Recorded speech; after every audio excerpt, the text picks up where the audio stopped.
Hi friends, అందరూ ఎలా ఉన్నారు? మీరందరూ బాగుండాలని మనస్ఫూర్తిగా కోరుకుంటున్నానండి. ఇది వచ్చేసి 44 ఇంచెస్ది హై నెక్ బ్లౌజ్ అండి. హ్యాండ్స్ కూడా పెద్ద సైజు వస్తాయి. ఇది ఫ్రంట్ పార్ట్. ఈ 44 సైజు బ్లౌజు హై నెక్ది ఎలా కటింగ్ చేయాలనేది చూపిస్తానండి. నేను ఆల్రెడీ కటింగ్ స్టార్ట్ చేసి మళ్ళీ ఈ హై నెక్ ఈ 44 ఇంచెస్ది ఎవరికైనా ఉపయోగపడిద్దని చెప్పి నేను వీడియో చేద్దాం అనుకున్నాను. సో హ్యాండ్స్కి ఎడ్జ్కి వచ్చేది నేను కట్ చేసి తీసేసానండి.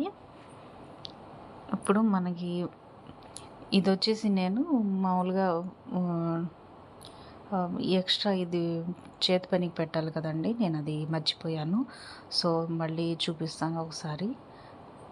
అది మర్చిపోయి నేను కొలత తీసుకున్నాను. ఎందుకంటే మనం ఇప్పుడు లైనింగ్ జాకెట్లకి అయితే మామూలుగా తిరగదిప్పేస్తాం కాబట్టి కొంచెం పెట్టుకుంటా కదా, అలవాటుగా అట్ట పెట్టేసాను. ఆ మర్చిపోయి మళ్ళీ 1 ఇంచ్ పెట్టేశానండి.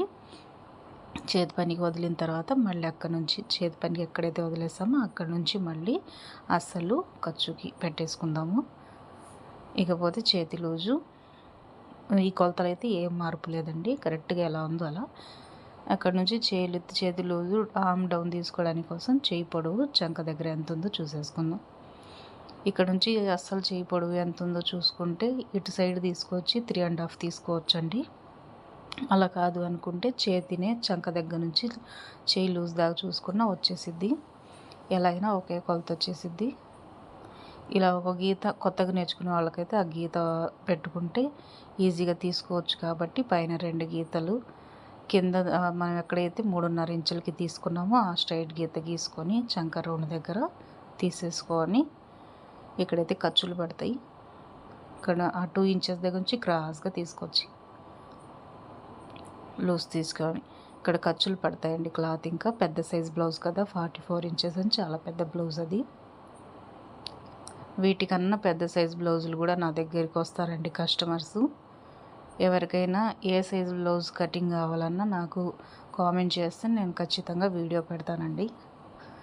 అన్ని సైజుల బ్లౌజుల కస్టమర్స్ ఉన్నారండి నాకు. ఇంకా చేయి తీసేసుకున్నాం కదా, పక్కన పెట్టాము.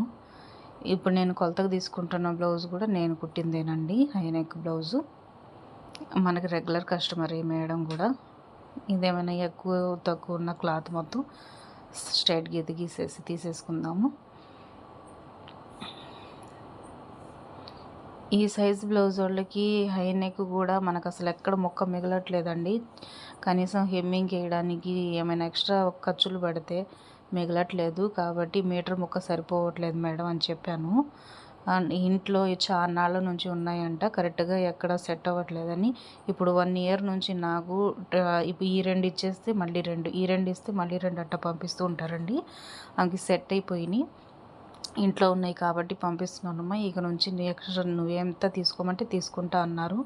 కొంచెం ఎక్స్ట్రా తీసుకోవాలి మేడం అని చెప్పాను. లైనింగ్ కంటే మనం ఇంట్లో ఉండేది ఏమైనా అడ్జస్ట్ చేసి వేయొచ్చండి. ఇలా 2 బయట ముక్కలు మంచి ముక్కలు తెచ్చుకుంటే మనకి అడ్జస్ట్ చేయడం కుదరదు. కాబట్టి ఇలాంటి ముక్కలు తెచ్చుకున్నప్పుడన్నా వాళ్ళకి ఎక్స్ట్రా 1/2 మీటర్ తీసుకోమని చెప్పాలి ఖచ్చితంగా. లైనింగ్ అంటే అడ్జస్ట్ చేయొచ్చు, లోపల ఉండేది కాబట్టి, పై ముక్కకి కుదరదు కాబట్టి. ఇకపోతే వీపు పొడవు తీసుకున్నానండి. ఇక్కడ నుంచి నడుము లూజ్ తీసాను. నడుము లూజ్ దగ్గర నుంచి చంక పై భాగం దాకా మనకి సైడ్ పొడవు తీసుకోవడానికి కొలుచుకున్నాను. చూడండి, 1/2 ఇంచు ఇక్కడ నుంచి పొడవు, అసలు 1/2 ఇంచు ఖర్చుకి.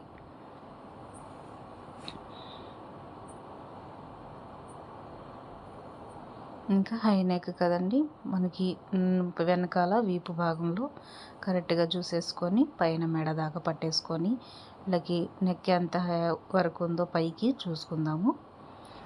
మామూలుగా అయితే మనం కొలత ప్రకారం పెట్టాలండి. వాళ్ళ ఆదికి ఒక బ్లౌజ్ ఇచ్చారు కాబట్టి వాళ్ళకి నెక్ ఎంత ఉందో అంత చూసి పెట్టుకోవాలి. షోల్డరు నెక్ పెట్టడం కోసం చూసాండి. నెక్ వచ్చేసి 3.5 అట్ట పెట్టాను. షోల్డర్ వచ్చేసి షోల్డర్ ఎంత ఉందో దాన్ని బట్టి పెట్టాలండి. ఇది హై నెక్ కాబట్టేనండి ఈ 3.5. మామూలుగా అయితే అవసరం లేదు, అంత నెక్ పెట్టాల్సిన అవసరం లేదు. లావుగుంటారు కాబట్టి అది కూడా అంతే. 3.5 మళ్ళీ ఈ బాక్స్ గీసేసుకొని హై నెక్కి మరీ రౌండ్గా అవసరం లేదండి, లైట్గా తీసేసుకోవాలి.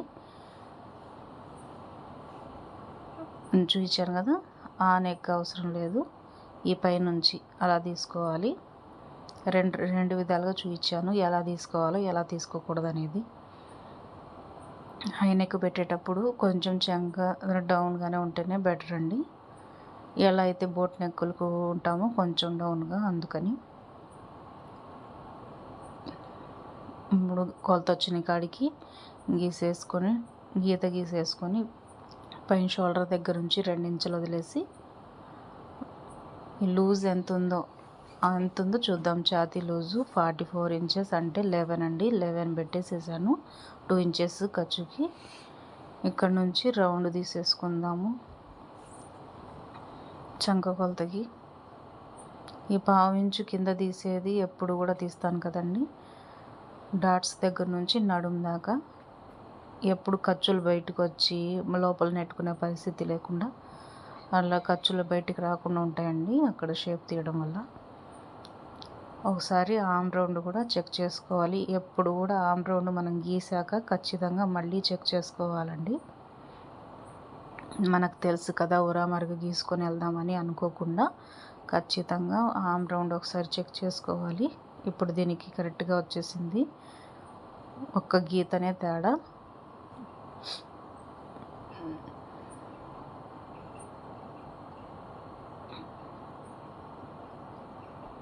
కట్ చేసేస్తున్నాను. చూసారా, నెక్ నేను ఫస్ట్ చూపించాను కదండి లైట్గా రౌండ్, అలా తీసేసుకున్నాం. షోల్డర్ ఎంత వచ్చింది అనుకుంటున్నారా ఏమో అని, షోల్డర్ 3.5 వచ్చి పెట్టామనండి. 3.5 నెక్, 3.5 షోల్డర్ కూడా వాళ్ళకి అలాగే ఉంది బ్లౌజ్కి. సో అలాగే నేను చూపించిన బ్లౌజులు అలాంటివి ఎన్నో కుట్టానండి వాళ్ళకి. నేను ఎప్పుడు ఆ బ్లౌజుని ఎప్పుడు కొలతకి పంపిస్తూనే ఉంటారు. కాకపోతే వాళ్ళు ఫస్ట్ నాకు ఆదికి ఇచ్చిన దానికి చాలా మార్పులు చేసి నేను స్టిచ్ చేసిన బ్లౌజ్ అండి అది. అది కుదిరింది కాబట్టి హై నెక్కి ఆ బ్లౌజ్ పంపిస్తూ ఉంటారు. ఇకపోతే ముక్క చూసారా, ముక్క చేతులకి వెనక భాగం తీసాక ఇదే మిగిలిందండి. ఇప్పుడు మనం నేను ఎప్పుడు కూడా ఇలా గట్టెంచలు నా వైపు వేసేసుకొని మన వైపు వేసేసుకొని పై వైపు అసలు క్రాస్ తీస్తాను కదండి ఈ మూల మీద. ఈ క్రాసు ప్రతి ఒక్కళ్ళకి రాదండి, పెద్ద సైజు బ్లౌజ్ ఉన్న వాళ్ళకి ఈ క్రాస్ రాదు. ఒకసారి చెక్ చేసేసుకుందాము వస్తుందా రాదా అనేది. షేప్ పొడవు చూసుకుంటే ఇది వస్తుందా లేదా అనేది తెలిసిద్ది. మ్యాక్సిమం రాదండి పెద్ద సైజు వాళ్ళకి, ఎందుకంటే చాలా వీపు పొడవుకి వెళ్ళింది 17 ఇంచుల దాకా. హ్యాండ్స్కి కూడా వెళ్ళింది 11 ఇంచెస్ దాకా. కాబట్టి ఈ క్రాస్ అయితే రాదు. చూసారా, పైన ఖర్చు వదిలేసేసి షేప్ పొడవు చూస్తున్నాం కదండి లాగకుండా. చెప్పాను కదా ఇది నేను కుట్టిందే అని, అసలు యూస్ చేయలేదు. లాస్ట్ టైం ఇచ్చింది, లాస్ట్ టైం అంటే 3 months అలా అవుతుంది. 3 monthsలో ఇంకెన్ని కుట్టించుకున్నారో. తొందరగా ఎక్కువ యూస్ చేసిన బ్లౌజ్ కూడా కాదు, ఎక్కువ లాగకూడదండి.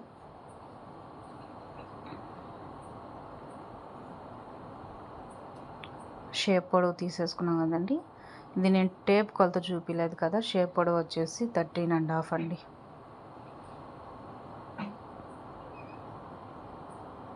చూసారా, ఈ కొలత రాలేదు. ఇంకో కొలతగా పెట్టుకొని చూసేసుకుందాం. రివర్స్ పెట్టాను కదండి. క్రాస్లో రెండో రకం ఇది. మెయిన్ అయితే మనకి ఎప్పుడు కూడా ఫస్ట్ తీసి చూపించాను కదండి, అది వచ్చేలాగే చూసుకోవాలి.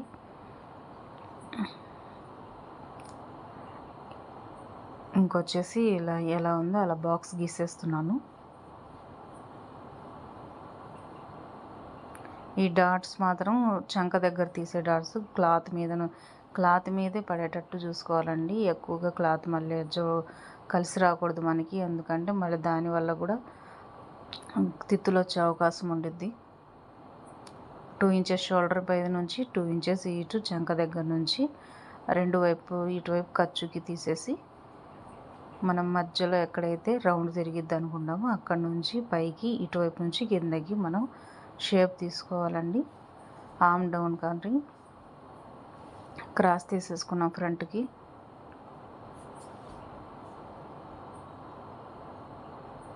నెక్ కొలుచుకున్నాం కదా, 5.5 వస్తుందండి. 3 ఇంచెస్ 3.5 అండి. ఫ్రంట్ పార్ట్కి కూడా బాక్స్ గీసేసుకొని రౌండ్ తీసుకున్నాం. ఇప్పుడు చూసారా, రివర్స్లో కూడా మనకి మనం డ్రా చేయడం రావాలండి, కటింగ్ చేయడం కూడా రావాలి. ఒకే విధంగా కటింగ్, ఒకే విధంగా డ్రా చేయడం కాకుండా ఇలా కూడా కన్ఫ్యూజ్ అవ్వకుండా మనం చేయడం నేర్చుకొని ఉండాలండి ఖచ్చితంగా. అంటే మనం డైలీ ఇటు నుంచి చేస్తున్నాం కదా అని కాకుండా. ఇప్పుడు ఉక్సు కాజా పట్టి పొడవు వచ్చేసి 4.5 వచ్చిందండి. నేను 1 ఇంచ్ కలుపుకొని 5.5 తీసుకున్నాను. ఇక్కడ నుంచి షేపు డౌన్ తీయడం కోసం 3 తీసుకున్నాను. షేప్ పట్టి వీళ్ళకి బ్రష్ సైజ్ ఎక్కువ అండి కాబట్టి 3.5 తీసుకున్నాను. షోల్డర్ ఎదురుగా 3.5 తీసుకున్నాం కాబట్టి ఇక్కడ వీళ్ళకి నేను ఎప్పుడు క్రాస్ తీసుకుంటాం కదండి, ఫ్రంట్ పార్ట్ 1/2 ఇంచు అది తీయట్లేదు. కొంచెం బ్రెస్ట్ సైజ్ ఎక్కువ ఉన్న వాళ్ళకి తీయకపోతేనే బెటర్. ఇక్కడ వచ్చేసి ఫ్రంట్ పార్ట్ దగ్గర కొంచెం క్లాత్ వదిలేసి క్రాస్ తీస్తాం కదండి, అక్కడ క్లాత్ లేదు. సో ఎలాగైనా లోపల కుట్లో పోయిద్ది కాబట్టి నేను ఇక్కడ వదిలేసుకున్నానండి. ఇంకా ఎలా ఉందో అలా కట్ చేసుకుంటూ పోదాము. ఫ్రంట్ పార్ట్ ఆర్మ్ డౌన్ చాలా ఇంపార్టెంట్ అండి. అది ఎక్కువ తక్కువ లేకుండా కరెక్ట్గా చూసుకొని తీసుకోవాలి.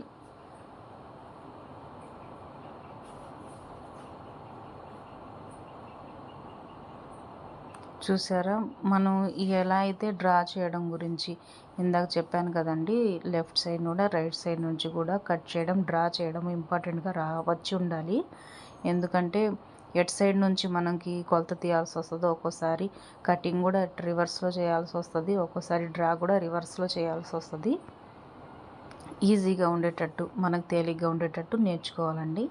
నిదానంగా అన్నీ అలవాటు అవుతాయండి. కొత్తగా నేర్చుకునే వాళ్ళు ఇలా ఎలా చేస్తారా అని ఏం టెన్షన్ పడొద్దు. మనకు కూడా ఎమ్మటిని ఏ పని రాలేదండి, మేము కూడా నిదానంగానే వచ్చింది. మాకు కూడా నేర్చుకోవడం ఇంట్రెస్ట్గా చేసుకుంటూ పోతే వస్తుంది ఖచ్చితంగా.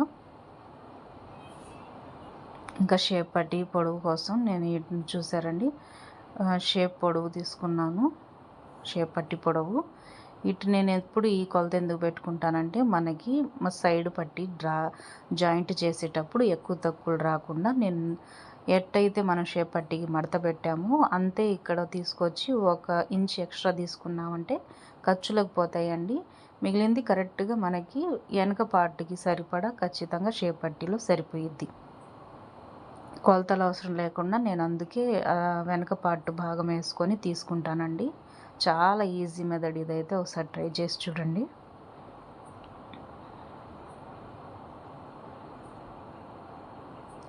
కావాలంటే నేను ఇంకో నెక్స్ట్ వీడియోలోనో షార్ట్లోనో ఆ షేప్ పట్టి ఎంత ఈజీగా ఎలా తీసుకోవాలో చూపిస్తానండి. షేప్ పట్టి అయితే తీసేయడం, కట్ చేయడం కూడా అయిపోయింది. ఇంకా వీటిలో నాకు గెట్టంచు కనీసం చేతి పనికి నడుముకి వేయడానికి కూడా మిగలలేదండి. వేరే పీసులు వేసుకోవాలి. ఇంకా చిన్న చిన్న పీసులే మిగిలాయి నాకు. చేతికి చాలానే పడిద్దండి, వీళ్ళకి చేతికి వేయడానికి చాలా క్లాత్ పట్టిద్ది. ఒక్కోసారి మనకు ఫ్రంట్ పార్ట్కి కూడా షేపులకి దగ్గర పడిద్దండి ఖర్చు. కింద షేపుల దగ్గర పడిద్ది, కట్ చేయడం పడాల్సి వస్తుంది. ఒక్కోసారి చంకల దగ్గర పడిద్ది. దీనికి ఎలాగో ఫ్రంట్ పార్ట్కి పడలేదు కాబట్టి చేతులకి వాటికి అవసరమేనండి. హై నెక్కే కాబట్టి నెక్ పీసులకు కూడా తక్కువే పట్టిద్ది. సో ఇదండి, మీకు కనుక వీడియో నచ్చితే లైక్